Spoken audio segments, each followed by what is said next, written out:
ఈ రోజు ఉదయం 2:30-3 గంటలకి మా అత్తగారు ఇక లేరు అన్న వార్త వచ్చిన తర్వాత అరవింద్ గారేమో బెంగళూరు వెళ్ళారు.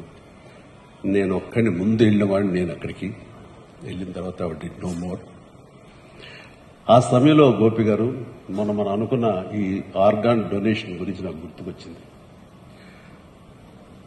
నా సెల్ ఫోన్ గుర్తుకొచ్చిన తర్వాత అంత మిడ్ నైట్ అంటే 2:00, 2:30 ఆ ప్రాంతంలో బ్లడ్ బ్యాంక్ ఫోన్ చేసి స్వామినాయుడిని నిద్రలేపి మా బ్యాంక్ వచ్చేస్తున్నాను.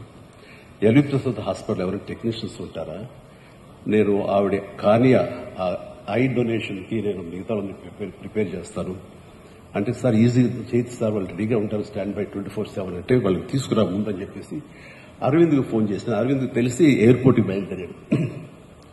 అరవింద్ ఇవ్వాలనుకుంటున్నాను, నాకు అత్తమ్మ గారికి మా అమ్మగారికి మధ్య ఒకసారి ఒక కాన్వర్జేషన్ జరిగినప్పుడు మీరు ఇస్తారా అని అడిగాను. అన్నప్పుడు బాబు కాలి బూడిదైపోయి వస్తాం కదా, అయిపోయి దానికి చచ్చిపోయి ఉంచుకుని ఏం చేస్తాం, అలాగే బాబు నీ ఇష్టం అన్నారు. ఎక్కడ ప్లెడ్జ్ ఫార్మ్స్ మీద సంతకాలు పెట్టలేదు, కానీ ఆ మాట నాకు ప్లెడ్జ్ లాగా అనిపించింది. ఏం చేయమంటారు అరవింద్ అడిగితే, please go head. So early morning అది తీసి నేను హాస్పిటల్కి వెంటనే పంపించాను. దానికి సాక్ష్యమే ఇది.